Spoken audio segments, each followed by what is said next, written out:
हुजूर बाबा सावन सिंह जी महाराज की जय।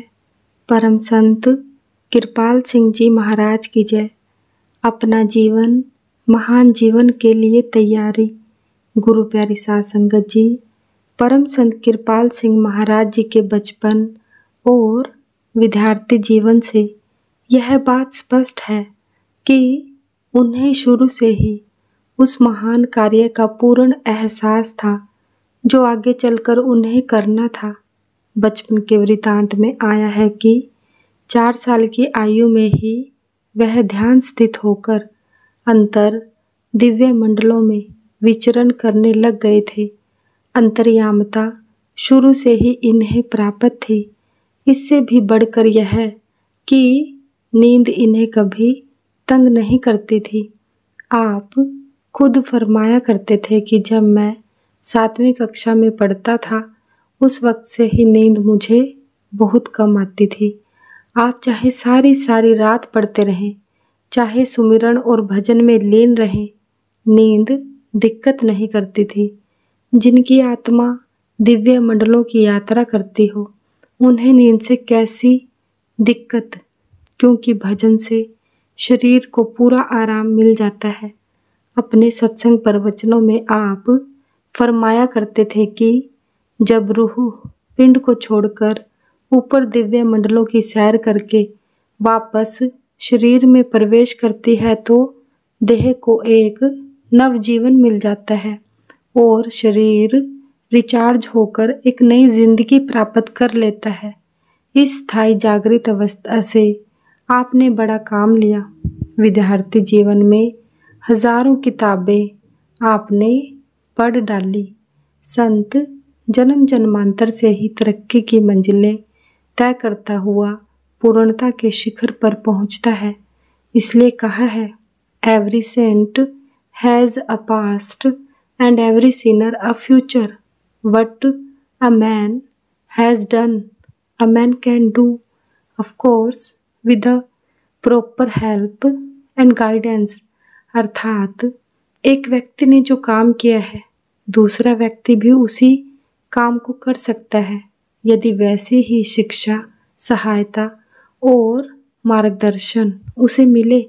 समय अवश्य लगता है, लेकिन इंसान की उन्नति एवं प्रगति का कोई पारावार नहीं। वह क्या नहीं कर सकता। इसी प्रसंग में आप कहा करते थे, उस महान सूरती परमात्मा के इशारे पर लाखों करोड़ों खंड ब्रह्मांड हस्ती में आ गए तो क्या हमारी सूरती आत्मा उसी अविनाशी प्रभु की एक अंश होने के कारण एक शहर भी नहीं बना सकती।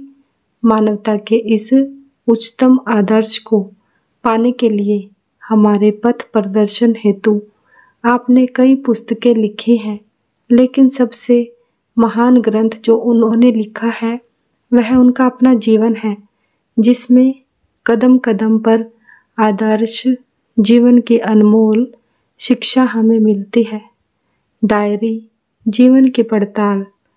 आपने नेक पाक सदाचारी जीवन बनाने पर बड़ा जोर दिया है और उसके लिए डायरी द्वारा जीवन की पड़ताल को जरूरी बताया है।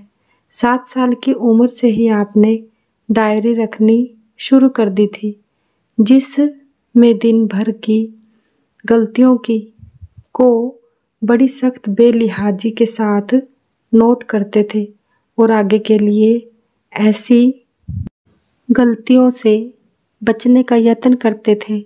इसलिए आप जिस डायरी के द्वारा अपनी त्रुटियों पर नज़र रखने और चुन चुन कर उन्हें बाहर निकालने पर जोर दिया करते थे, वह आपके अपने जीवन का निचोड़ है।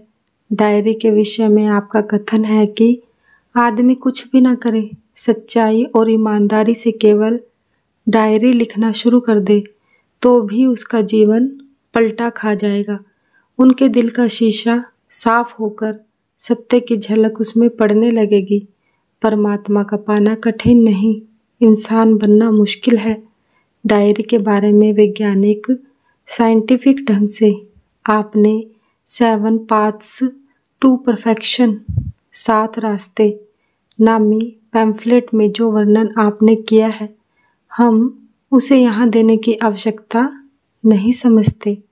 हमारे मित्र, तुम्हारे मित्र जो परमात्मा से प्यार करता है, स्वाभाविक है कि उसकी सृष्टि से भी उसका प्यार होगा।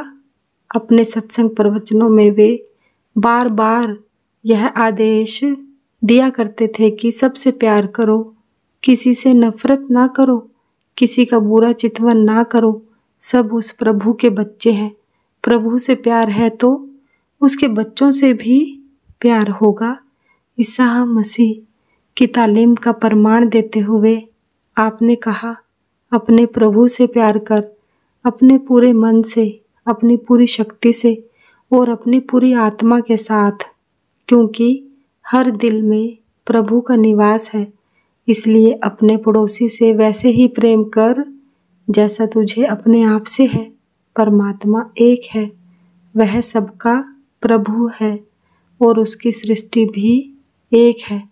सतगुरु महाराज की जय। सतगुरु तेरा ही आसरा। जय गुरुदेव, जय गुरुदेव।